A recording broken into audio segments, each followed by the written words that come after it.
peaks over the horizon. Your excitement builds.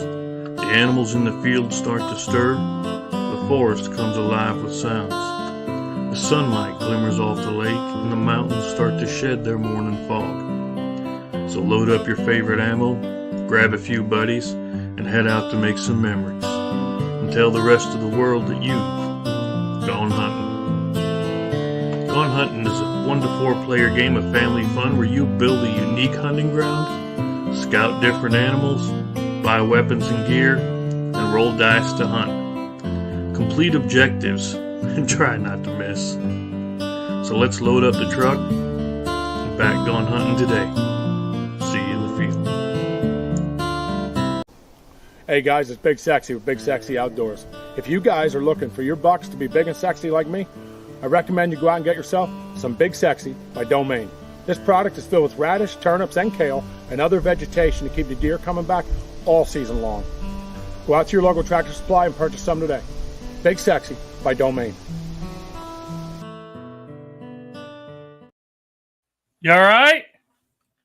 Yep, we're here. Hey. Chris must be yelling at his kids. Sorry, yeah, there was a big bang. I got to go deal with that.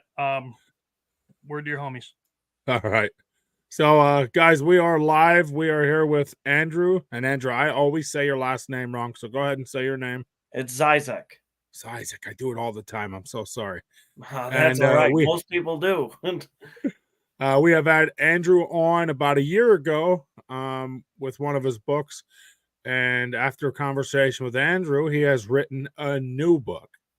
And the new book is called What I Know About Beavers. So, Andrew, I'm excited.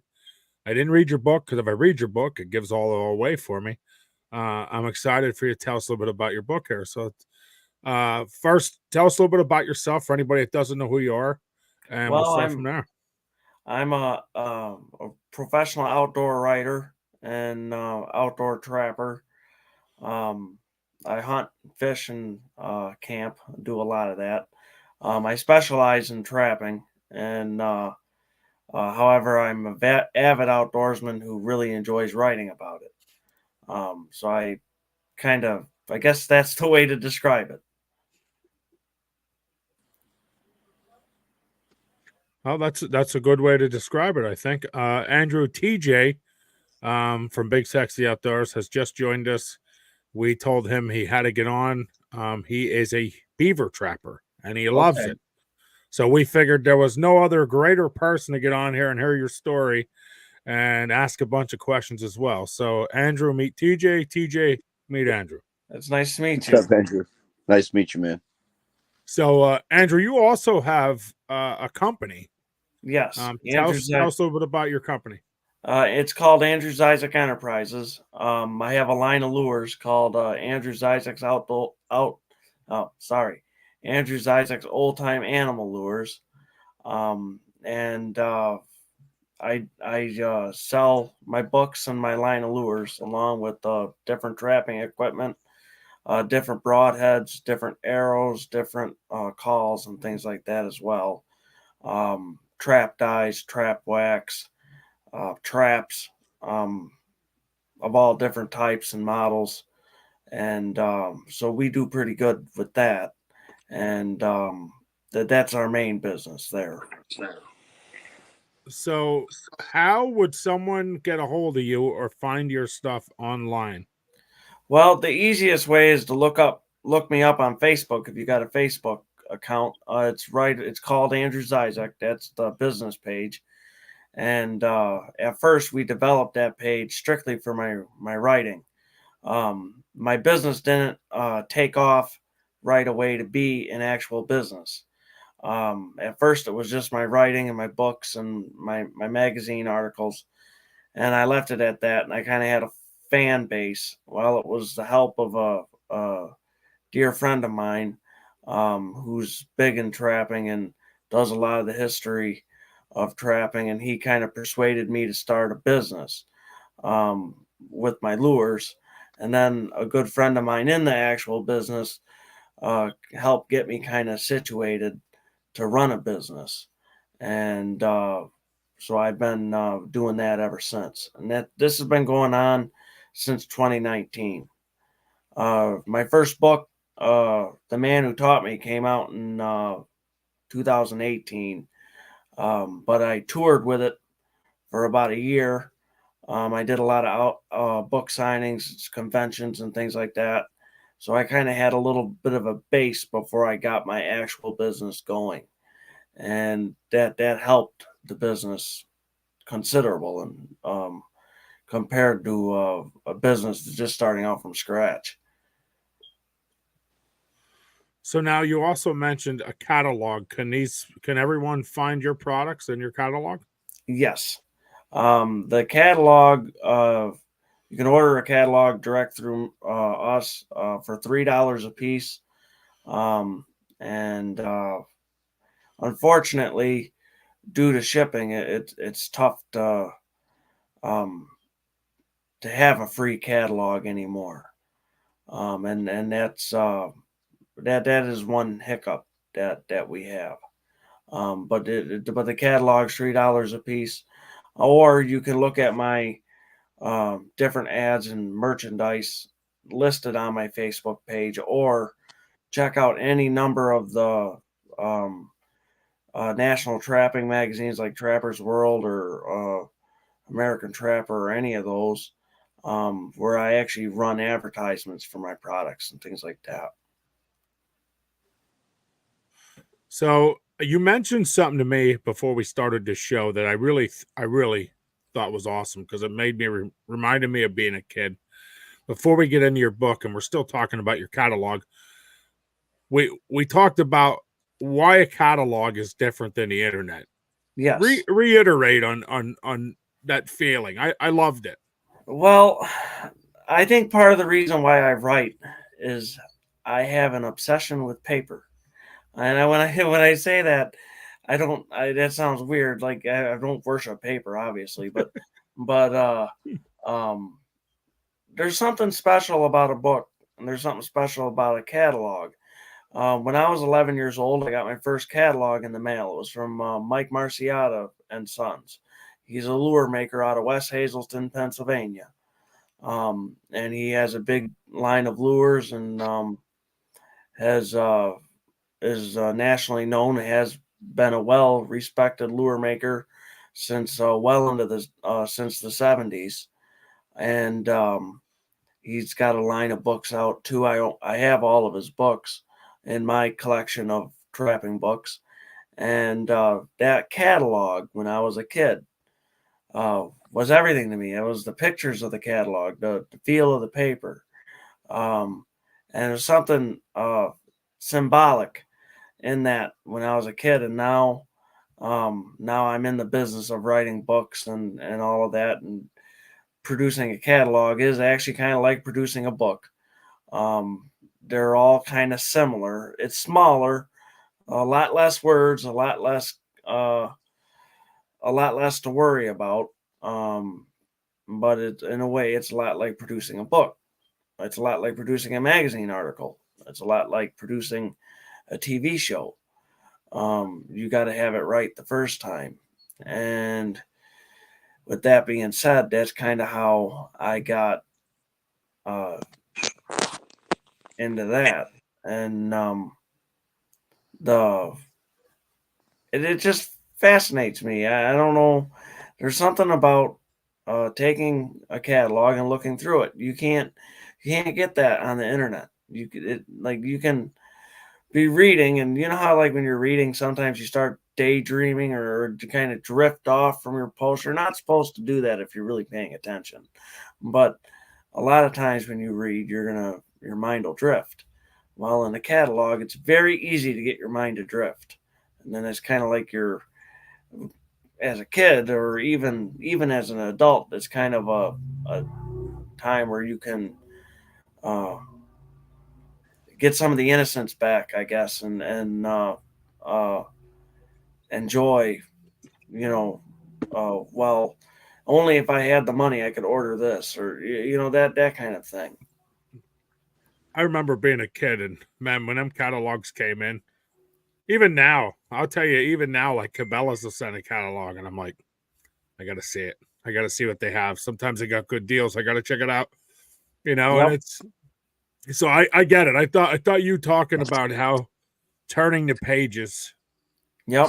I love that. I thought that was great. So I thought that Yep. was really cool. Now, we did talk about, I did promise you and tell you I want to talk about your catalog. We definitely did that. I want to do that right away so we didn't forget. But let's get to the main part of why you're here. So you wrote this new book, Yeah. and it's called What I Know About Beavers. So tell us a little bit about what made you write the book, you know, and then tell us a little bit about where your book goes to from there. Well, the photo of what I know about beavers is actually from St. Lawrence River, from the St. Lawrence River Valley. I don't know remember exactly where that was taken, but I do know it was a big marsh, and I happen to have been trapping there. Um, the main reason I wrote this book was I had written The Man Who Taught Me, and I had that released in December of 2018. When I was on the road with that book, I wrote another book called Competitive Raccoon Trapping Methods, and I wrote that within 2 months. And um, I wrote that mostly at my house here in Wilkesville, New York, but I wrote a lot of it in different places I stayed at. And when I got done with that book, well, that came out in 2020, and so it didn't really get the release that I wanted to have because of COVID and all that show. Then I wrote a book called Mink Trapping Fundamentals. Had that released in 2022, and in 2023, I got kind of uh, simmered down a little bit, and I lost my grandfather, who raised me, and that's where the book "The Man Who Taught Me" was written about. I had a phenomenal beaver season in 2022 and into 2023, but it was cut short. I was trapping beavers very heavily in January of 2023, and on January 14th, I got the phone call that he had passed away at home here, and I started writing about trapping beavers, and it just happened to be about trapping beavers. It really wasn't anything. Well, at that point, the book kind of started taking place. I think I wrote it for that reason. It wasn't. It was more or less to get I guess some of the negativity out. And it was a very upsetting time. I had to move from my house and had to move back here into my new house, and which really wasn't my new house because I've lived here my whole life. But at the same time, if that makes any sense, um, and it was a very troubling time, and I had what I know about beavers written in roughly 6 weeks. I wrote it from last January of 2023. I think I had it done, just the rough draft done by April, if I remember right. The mixing period, I call it a mixing period. Um, so like you have your rough draft of the book, and then you got to have it edited. I have an editor. I paid an editor to edit this book, and after that, it was I would say probably 2 months of being mixed together, where I finally kind of put it all finalized and mixed in the photos and sent it off to the printer, and well, here we're at. And it really was written for two reasons. One, I love trapping beavers, but it was really to heal. And my grandfather never was fond of trapping beavers. I don't know. Maybe I just had to guess it was to heal with that idea, I guess. But beavers are one of my favorite animals to trap, and there is money in the beaver market right now. That's probably part of what drove me to write the book, because it would be an easy book to sell. And the message about trapping beavers is just as prevalent today as it was 50 years ago. In fact, if anything, it's probably more important today, because there seem to be more beaver problems than there ever has been. For some reason, beavers and man have a hard time coexisting with each other, and there's a lot of truth in that. So I got to ask, No. what is it? Sorry, go ahead, Chris. I say now, TJ, you're a resident trapper here. What's your first question for this guy? So you're saying that's in the St. Lawrence. I went to school in Paul Smith's. Was that like up in like that area, or was it kind of like up more towards, was that White Mountain that they call it? That huge mountain up there. I don't really know. Where I was trapping up would be more towards Ogdensburg, upper lower lake area, wildlife management area, up around that area, around the Grassy River, the Oswegatchie, and the Arquette River. And of course, St. Lawrence is not too far away. In fact, in Ogdensburg, you can see the St. Lawrence River. In the Fish Creek area up that way. Yeah, it's awesome. So, like, trap in New York, like, you guys have, like, way better regulations than us, beaver trapping wise. If I remember correctly, do you have to log down how many beaver you get, or is it just for the martins, fishers, and the bobcats? The only animal we have to keep track of catching is fisher, martin, and bobcat, and otter. Okay. And otter. They all have to be tagged. Beaver no longer have to be tagged. That's something that was, I think, done away with in the early 2000s.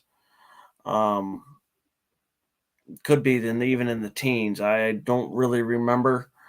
And we have a lot of different. I would say the regulations for New York State beaver trapping is very lenient. Oh yeah, they are. We're not able to set on dams here in Western New York because we don't have an otter season. But now up in the St. Lawrence, you can set on dams because they have an otter season. The only otter trapping I ever done was up in St. Lawrence County. And so beaver trapping here in Western New York is a little bit different, because you got to have your triggers situated over to the side, and they got to be held a certain way and positioned. Yeah, they got to be tied up. And so that way you don't catch otter. And that's a 330 conibear. The beaver got almost all the way through that trap. Really, what I should have had was a dive pole. I don't know why I didn't put a dive pole at that set that the day before. But for some reason, as you look in that photo, there's no dive pole. Usually for a 330 in a run, you would want a dive pole over the 330. That makes them dive. When they got to dive, they're going to hit that trap square, and they're going to be caught, and you're going to have them. And well, I had the beaver anyway. But again, sometimes things happen. So in your book, does it tell us your favorite way to trap a beaver and why beaver are your favorites to trap? Yes. It does show talk about that. My favorite way to catch a beaver is actually with a foothold trap at a caster mountain.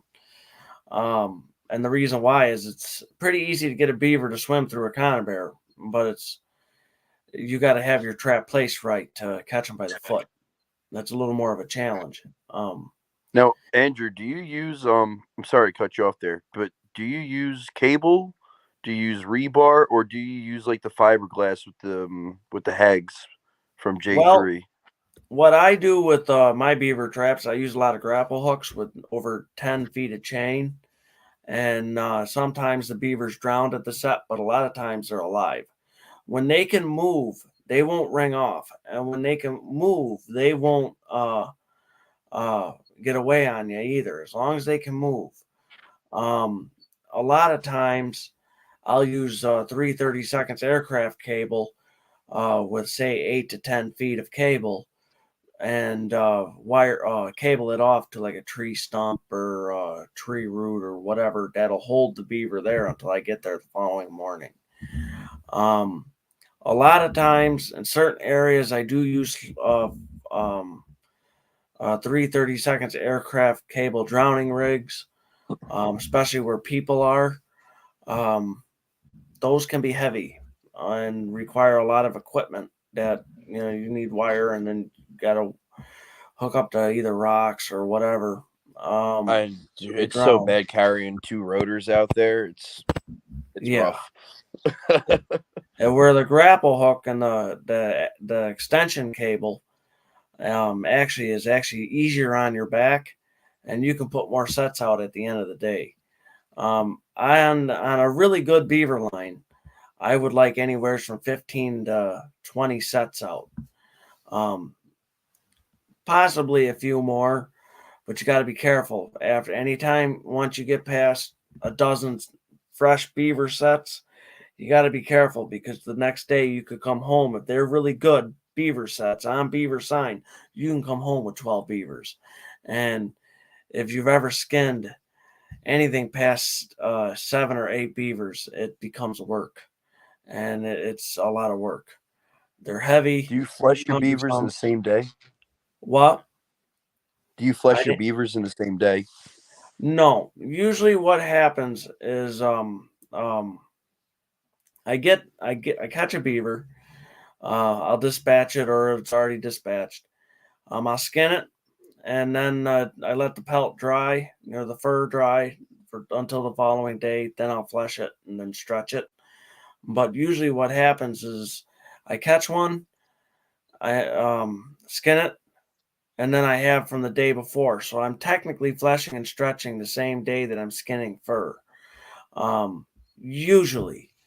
However, there is times where I'm simply tired and I'll throw it in a deep chest freezer, and then we'll take care of it later. That does happen, because a lot of my beaver trapping don't take place till January. The season technically opens on November 10th, but why catch a fur that's like a 1/4 inch tall to catch fur that's 2 or 3 inches tall in January? In January, they're fully primed. In November, they're just starting to prime up. So I want the most bang for my buck, and I try to trap the beavers when they're prime. Now, granted, a lot of times I'm a nuisance wildlife control operator too, so a lot of the beavers I trapped last season were wildlife nuisance beaver, and there was more money in the nuisance work than there was in the fur market. Oh yeah. And then you go ahead and trap them early, because at that point you're doing a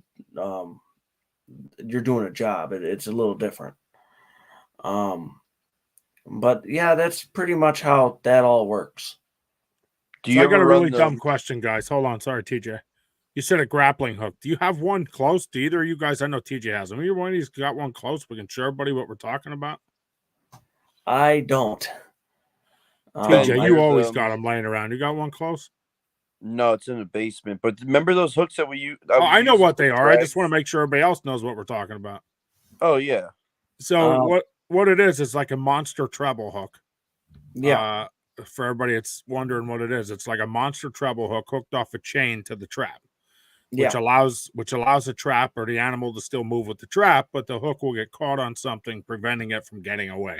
Yeah, it's actually, in my opinion, it's more humane, so the animal can actually move And actually, the foothold trap is a very humane trap. It's the foothold trap is actually responsible for the reintroduction of the beaver, the marten, the fisher, a lot of these animals that are extinct in many different areas, and they're coming back. And it really has to do with the foothold trap that they were able to do that.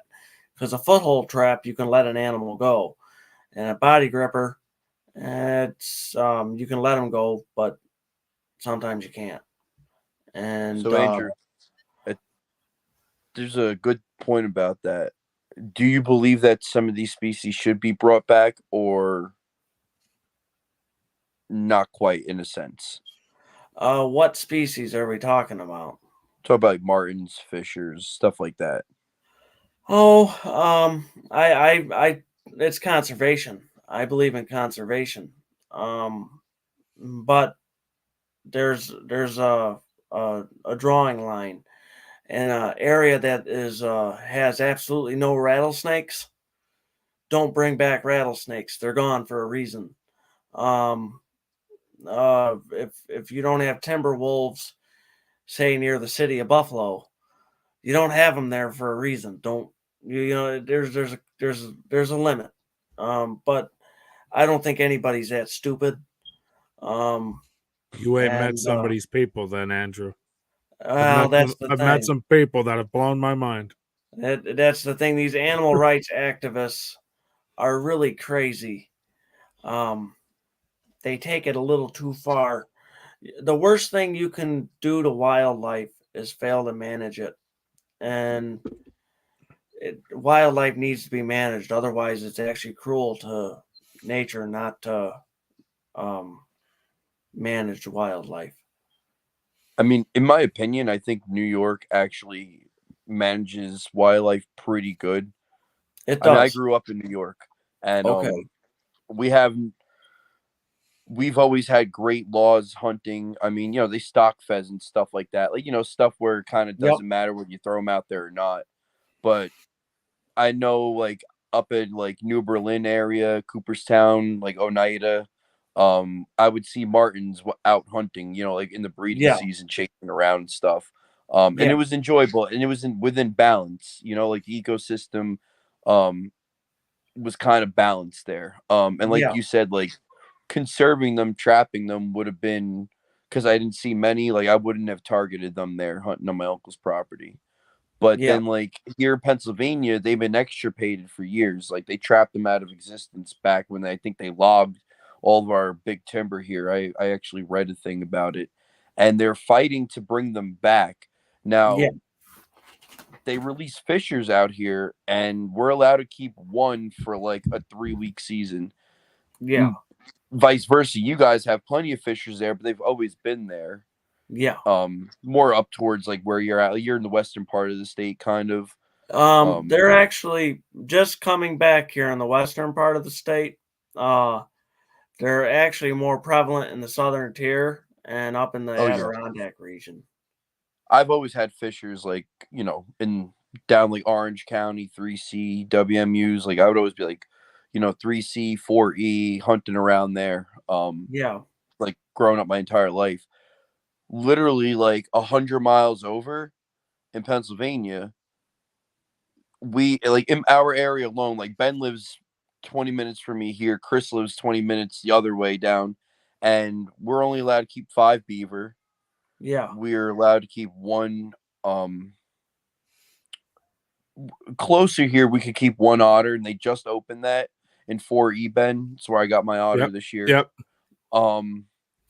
There's this there I don't understand the management. Like they have shorter seasons, so you'd think these animals would flourish, but at the same time, it's almost as if like it gets worse. And they want to bring martins back here, and we're struggling just to keep our turkey populations up.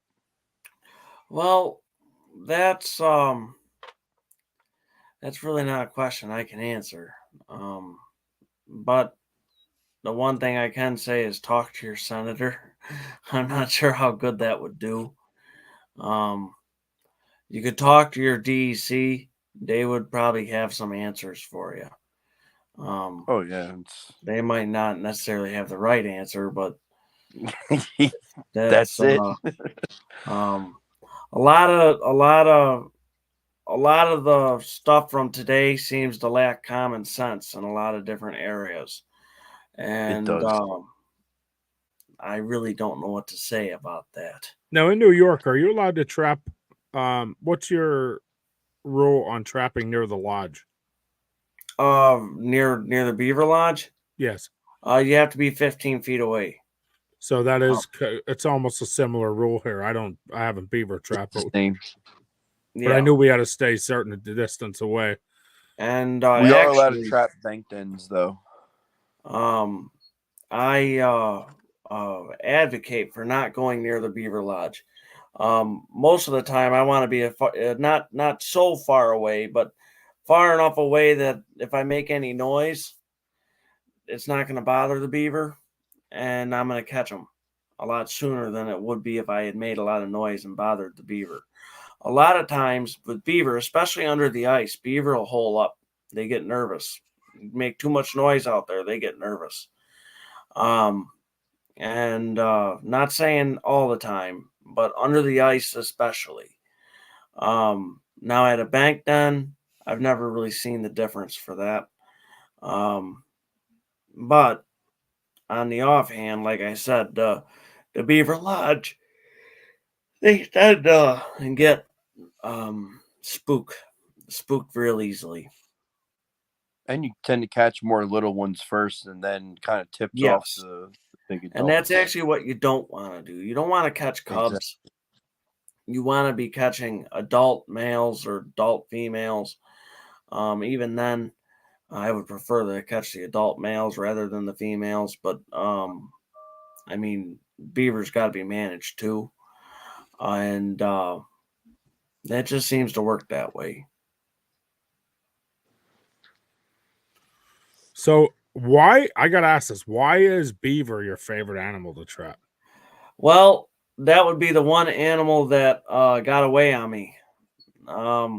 So I was 18 years old. I had a pocket settle in along a creek for mink and muskrats, and I went down, and I was 18 years old, so I was dumb, and still dumb, but I was dumber. So uh, I went ahead and went and checked my traps. I had a big beaver in it. It was a 1.5 Sleepy Creek long spring, and I was so excited I ran back to the truck to get the rifle, and well, when I came back with the gun, the beaver was gone, and I had an axe in my hand the whole time, and I didn't realize at the time when I was there. I was so excited when I caught the beaver that I didn't realize I could whack it with my axe and dispatch it that way. Well, that's how I got into trapping beavers, more or less because my very first beaver got away on me, and that was certainly a meaningful and memorable experience. And then my next beaver actually came from a trip of a lifetime, and that was my very first trapping adventure up in St. Lawrence, the river valley up there, up from Upper Lower Lakes and Fish Creek when I trapped up there the first time. I had trapped for years at home, and I finally got invited to go up there. And me and Danny were partnered up, and I had a really, really good time up there trapping beavers. And I think it's just a memorable experience. And it's something about that. It's always been kind of beavers. I've never really pushed hard for the numbers here in Western New York because it's easier to catch muskrats. We have so much marshland here that's muskrat habitat that you'd be a fool to trap beavers when you can trap 1,000 muskrats at $3 a piece and make some really good coin. You know what I mean? It's more or less an economic thing, and beavers have always been. I mean, I've caught numbers of them, but it's always been a pleasurable thing with me, and I think that's really why I like trapping beavers. And I would say it has something to do with the setting of heavy iron, those big traps, and the fact that you're going back in history when you trap beavers. Um, Much of the United States would not be settled if it hadn't been for the beaver, because that pushed trappers out west, that pushed mountain men out west, that pushed trade out west, that pushed the expansionists out west. And so when you really think about it, the beaver really has something very special with the foundation of our great country. I agree. I like that. They drove the trade They did. considerably. Now I got a question. You trap through the ice, right? Yes. So when you're out there, do you use the old Johnny Thorpe swinging 330 with the baited popple on it? Yeah, I do. Yeah. I actually I learned that through Johnny Thorpe. And I still do the other way too with the stabilized stakes. Um Sorry, I'm just a little under the weather. It's Oh, that's all right. um but it is something I do use, yes. So with like under the ice, I've only ever really had to break my way through to get into like runs and stuff. We don't get Okay. thick ice like that, at least down where we are. So I've never had any success with a baited set like under the water. I'm talking like fresh birch, poplar, you name it. Okay. I've tried it all. Never had a chance. The only way I got them was where they were coming out was on a fresh chew. I would take like lure and just smear the lure up above where they're chewing around a tree and bed my Okay. trap like a coyote trap. Okay. For lure wise, something like a long distance, because you make the lures. Like what type of lures for beaver to use when trapping when there's ice present, as opposed to where it's either early fall or spring? Well, when there's ice over the water, I don't use beaver lure at all. I'll use bait, usually aspen or popple, um, cottonwood. I mean that's technically a part of a poplar family. I use those usually with either footholds or body grippers.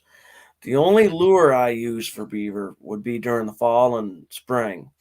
And One is a beaver cast based lure. I sell that.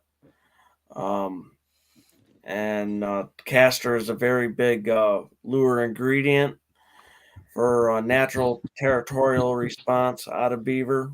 That's why the castor mount is so effective. My lure that I make actually um, uses that to its advantage. Um, the other lure that I would use for beaver would be beaver sack oil, and that would only be under like a scent mound or something, and that would be under a rare circumstance. It's not really a rare circumstance, but it's under a specialized circumstance.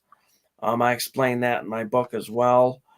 But As far as natural scents, besides like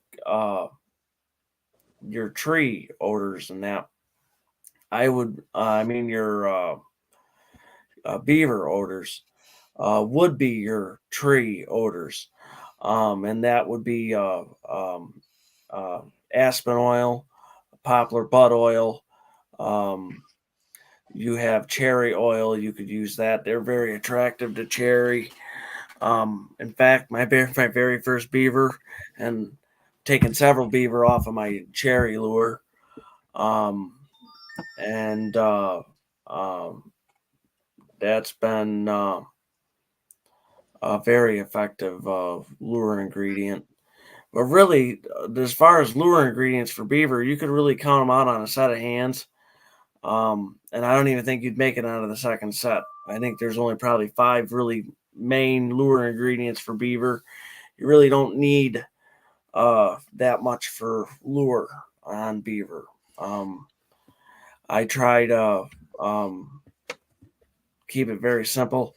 If I'm going to be trapping beaver, I'm always using beaver caster or my Oak Orchard Deluge, which is a mix of beaver caster along with a very very absorbing odor enhancer, I guess, and water repellent because it can't shed water, and therefore it can't lose the odor, and it'll stay longer at a set. That would probably be the best thing, in my opinion. And it's not. I'm not saying for the lure. I'm saying in general, though, your best ingredient is probably beaver caster. Under the ice, I'll use those branches and bits of bait. But again, I'm usually not doing that unless it's a special circumstance. Usually, most of my sets under the ice are blind, usually right in the run, and I'm going to have the beaver in a couple of days. So I got. Go ahead. Chris had something. I wanted to make sure Chris asked before we kept going. Go ahead, Chris. Are you sure? Yeah, go ahead. I got 3 things I need to say, maybe 4. I'm good looking. There's one. Well, that's a different story. Okay. One, Mr. TJ, the kid loves the mount. He wanted it in his room, and that's where he has it. That you made. Nice. Yeah, so he's loving that up in his room. I wanted to make sure I told you that. 2, do you eat the beaver? I have never had it. I've been wanting to try it. Yeah. I hear it. I hear it tastes pretty good. Dude, it's delicious. But I have. But unfortunately, a lot of my beaver meat does get processed and put right into the lure business. As it is one of the ingredients to my fox bait. Okay. Okay.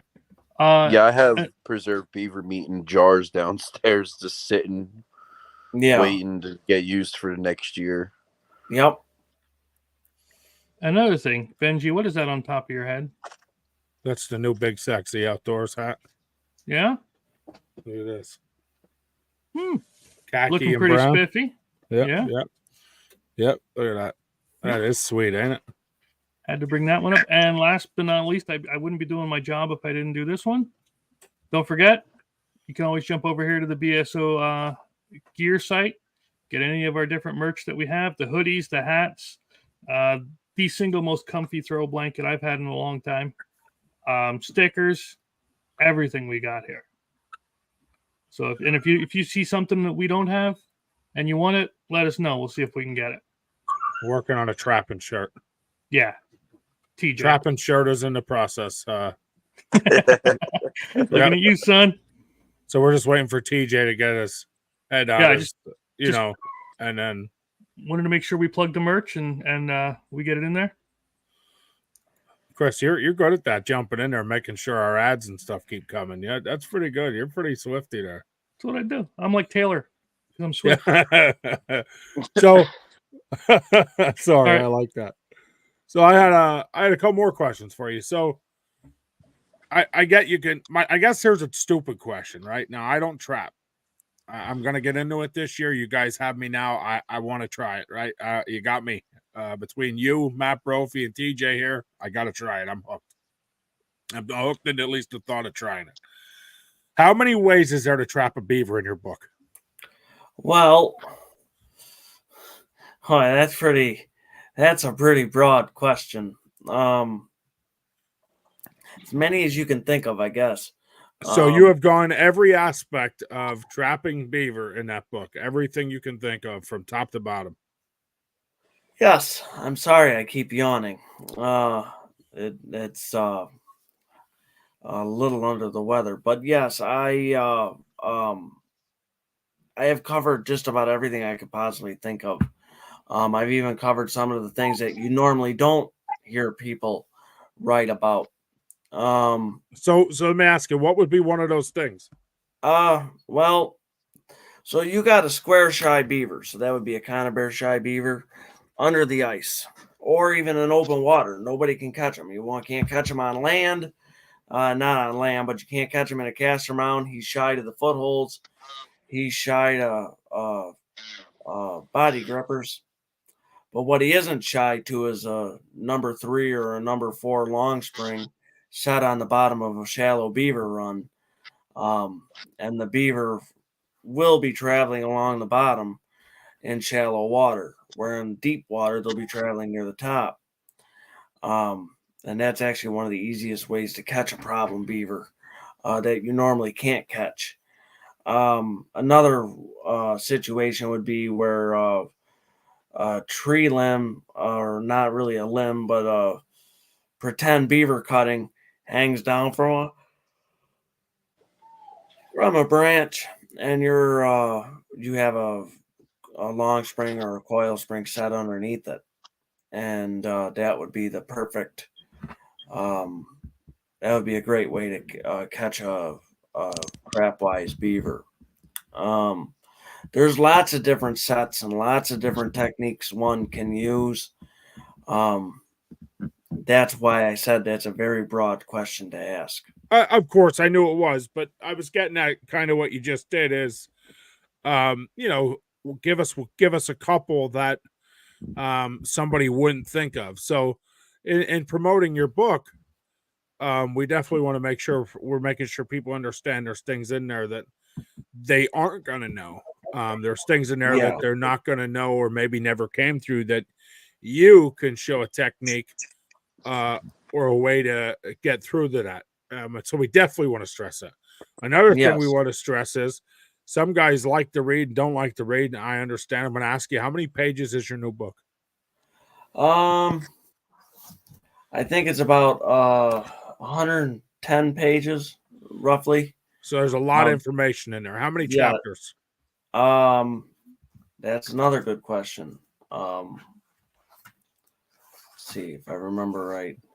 I think there's 14 chapters in it. Okay. Does each chapter, when you go through the book, does each chapter have something specific to it? Yes. Okay. Each chapter has something specifically devoted to the beaver or trapping in that particular chapter. And it is very very informative, not just for young trappers, but for old trappers too. And a lot of time went into it.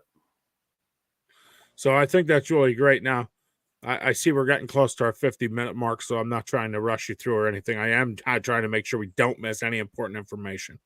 Where can someone find this book?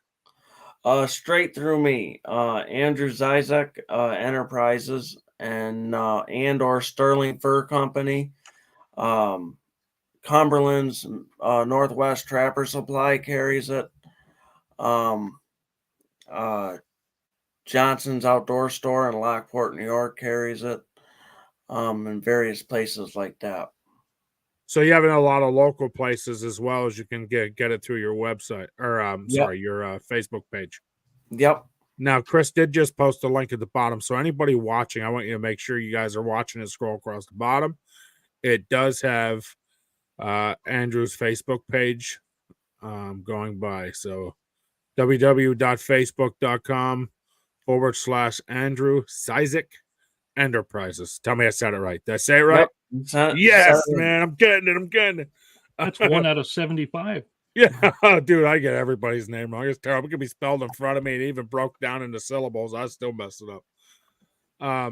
So big thing, like I said, I wanted to make sure everybody understood where your book is, how many chapters. So you're at like 120 pages. You got 14 chapters. So when you guys buy this book, you're not buying this little skimpy book that's going to tell you 3 things. 3 things and you're done, things you already know. So I really want to stress that when you guys reach out and check into this book, it's a book going to be worth buying. Andrew, how much is your book right now? It is $30. And that's postage paid. You can get it from me at the in person. I'll be at the Pennsylvania Trappers Convention in June. I believe that would be the 3rd weekend of June. Okay.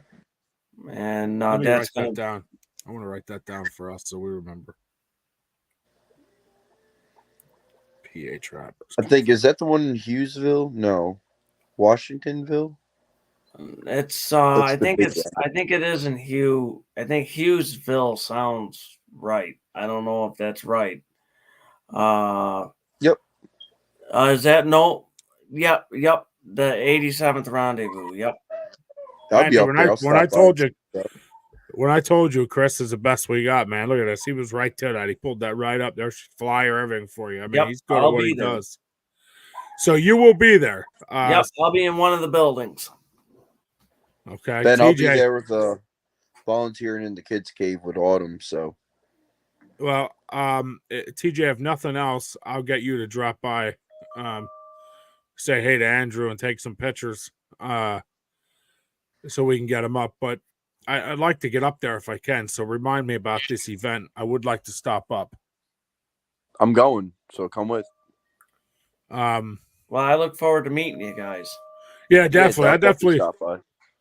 definitely like to stop by and see and meet you in person. I know Linda White and them are coming close here in the next month. I want to talk to them guys as well and go meet them in person.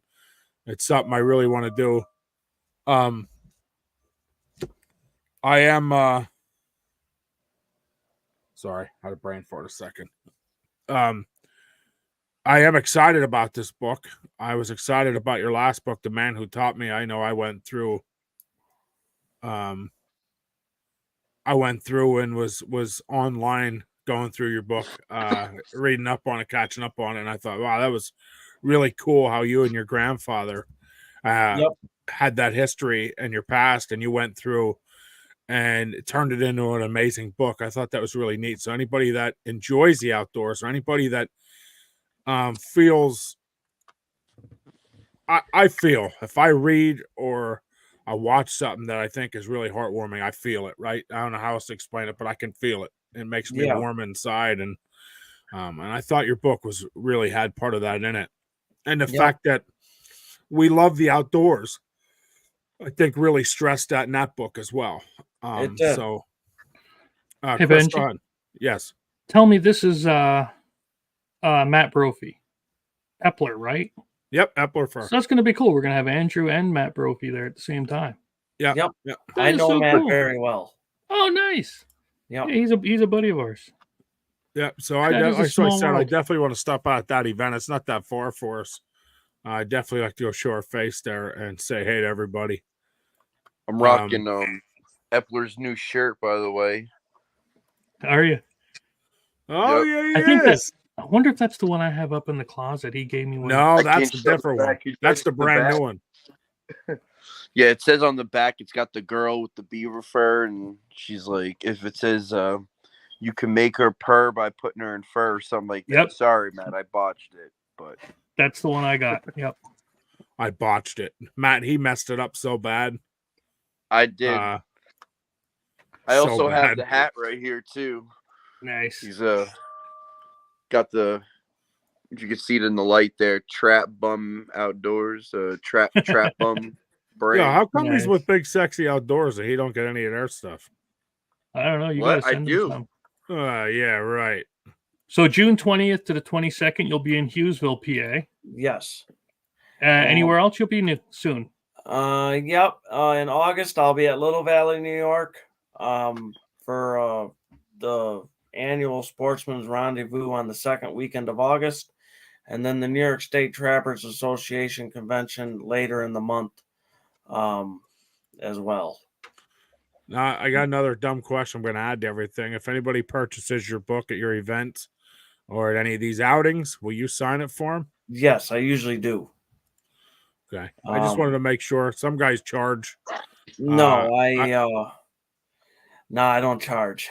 I don't think I'm that famous. I think only famous people could charge.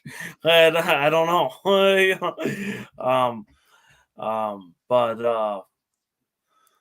No, I'll yeah, of course I'd sign it.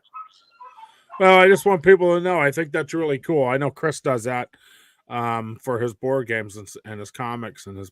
I know he's written 2 books already. And Chris does that, and I think that's really cool that someone doesn't charge and is easy to say, "Hey, thank you." So I Yep. always see that as a big deal. Yep. Yeah, it's my way of saying thanks. That's the least I can do is sign a book. Now, I do have to add this, that I went to a board game convention with Chris, and we were selling Gone Hunting board games, and these two guys come up and was like, "Yo, can you sign this?" And Chris, Chris signed it. Chris is the main designer in the game. There's no BSing around that. And they're like, "Oh no, you got to sign it too. You're big sexy." Listen, Andrew, I felt so famous when I left there. I strutted around the parking lot like a turkey. You know what I mean? Like I was. They thought it was spring gobbler season with Big Sexy. You know what I'm saying? I was so excited. I thought it was the greatest thing in the world. Yep. So I want to throw up one more. Chris is putting up some more links for you guys, PA Trappers and stuff. He's throwing them up. See, Chris, I do pay attention. I see they're changing on the bottom of the screen, and the links are popping up different. We are right around our hour mark, which is awesome. I love when time flies by and we don't even know it's going. Andrew, I don't want to end our session without asking, is there something there? How do I want to say it? Is there something there that really people need to see in this book to make them want to buy it? Is there something in this that you could say, if you buy this book, it's for this reason? Like, is there something there that's eye grabbing or touching or whatever you want to call it? Yeah, I think the whole part of putting up beavers, how to handle beavers, handle them properly for the fur market. I think that's worth more than the price of the book. And I do it a little bit differently. I use castration clamps and all that. Along with the bands to seal the leg holes shut. And I usually use wire hoops on my beavers.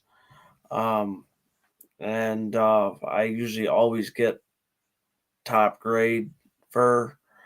And I would say that's the biggest reason I can give you to buy the book is how to learn how to put up beavers properly. Well, and there's another cool thing. So in your book, it's not just about trapping beavers. It's also saying, hey, I'm going to show you how to handle it. I'm going to show you how to clean it. I'm going to show you how to take care of it. Yep. So I think that's great. I think that, I'm glad we covered that, because I think that's another piece of the book that is jumping out at you, screaming, "Here I am." Yeah. And the other thing too would be the whole book itself is very, very informative, and it's well worth your money. I'm not just saying that as the author. If I was starting out beaver trapping tomorrow, that's the kind of book I'd want in my trapping book collection. It's that good. Listen, that was keys right there. I don't know. I seen TJ's eyes buckle up when you said that. If I was learning to trap, this is the book I'd want. So that was big. I think that's a big selling point for you. Don't lose that. Try not definitely don't lose it. I think that's a huge selling point, because that is the reality of it. You know what I mean? That is the guy starting out. The problem is now, what I found these days is there's so many YouTube videos and options out there that make it really tough. Now, do you have this? So before we go, do you have this available in an ebook? No, that I do not have. Have you considered it? To tell you the truth, I never thought about that. I've always thought trappers might not want to buy an ebook.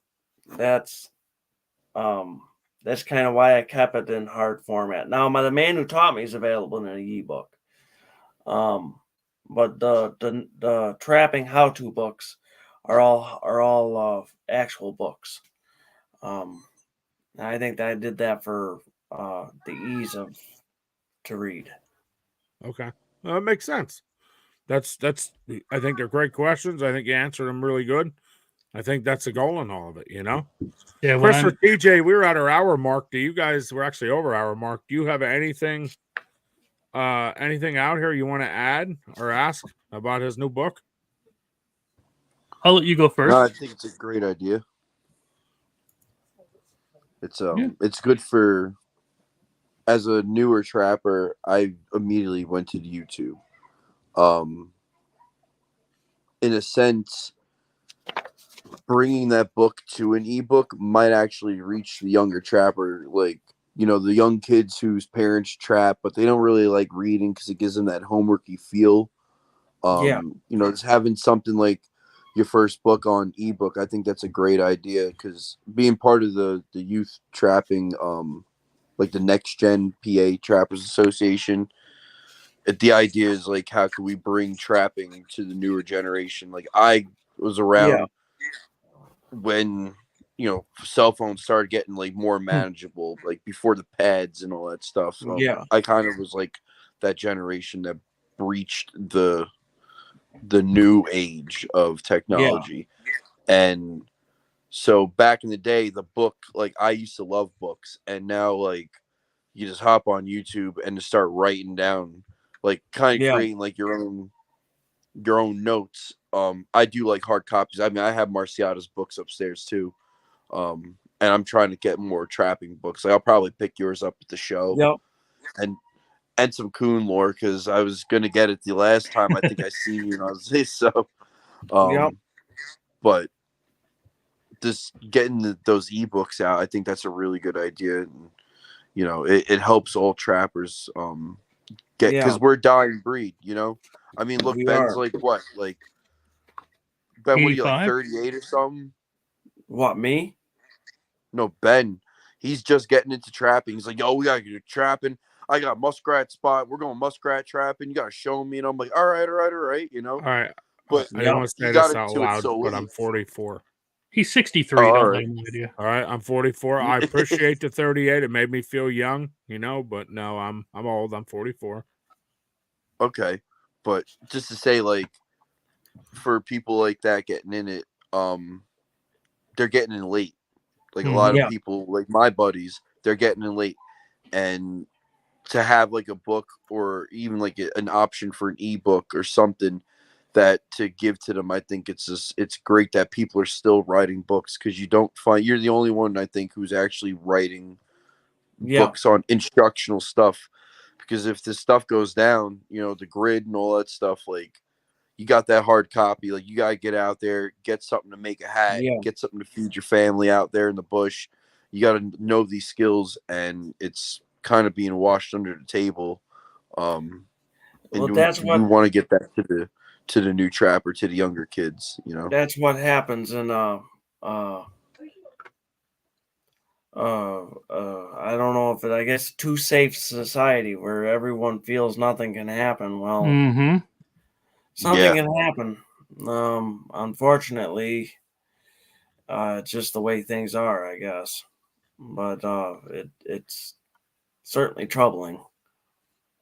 It's bad, but it's great that there's still people writing. But somebody told me to write a book about growing up in Cooperstown, and just like really learning all, like, how to hunt and fish and all that stuff, kind of like what you did. And like, your book reminds me, like, I want to read it so bad. I mean, I can't even pay for a tank of gas. That's how broke I am. But you know what I mean? Like, one day I'm gonna get it. He's so broke he can't even afford to pay attention. Yeah, I can't. But but the things are it's refreshing to see that. I loved watching your podcast last time and just learning about it, and it was super relatable. And to have that little keepsake, it's something to keep in mind. It brings you back, and that's the whole point of it, for you to express yourself as the author, but for the consumer like us to where it really strikes, to make that impact, and it's really cool. So it's like to throw that out there for you, man. Well, thank you. I appreciate it. Yeah. Chris? So, two things. One, I learned something really important. It's that. Can you spell your name now? No. God, no. I went to Pine Grove. We can't do that. No, but I learned that those in the outdoors community really enjoy, like he was saying, having that almost like survival guide manual kind of things.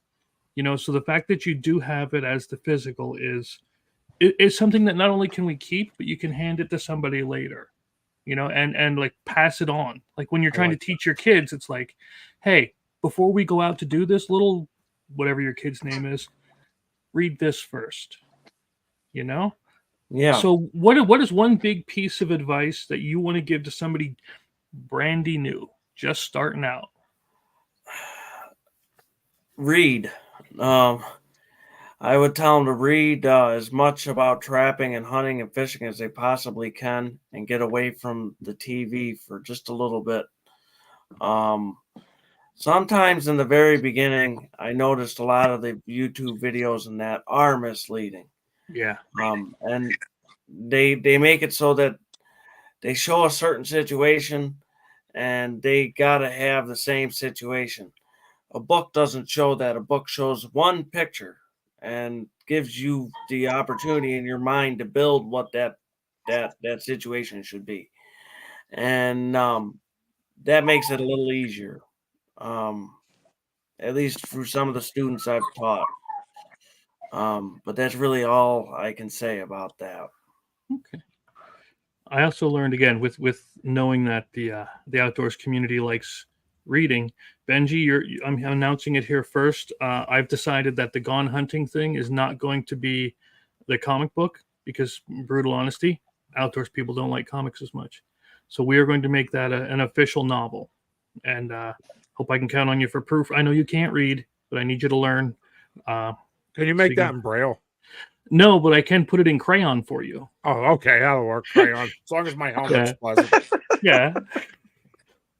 But yeah, no, it's going to be coming soon. So awesome. That's really awesome. So, Andrew, like I said, we're well over our hour mark. I like having you here. Yeah, I always enjoy having you. I always think you're a pleasure to have. I always like your stories that come with why you wrote it. And why you did it. So the fact that you're using every instruction, everything you've done with beavers, and turned it into a book to try to help others, I think is always inspiring. Thank you. And that you're going to be so near to home. Well, home for us, the three weirdos here. I can't wait to come out and see and hang out if you don't mind. No, I don't mind, and thank you. Yeah, I think it'll be really cool. I look forward to seeing you. Always look forward to having you. And Not I TJ, thank you. TJ's. I thank you for reaching out to us. I'll come up and trap some beavers in New York. Nice.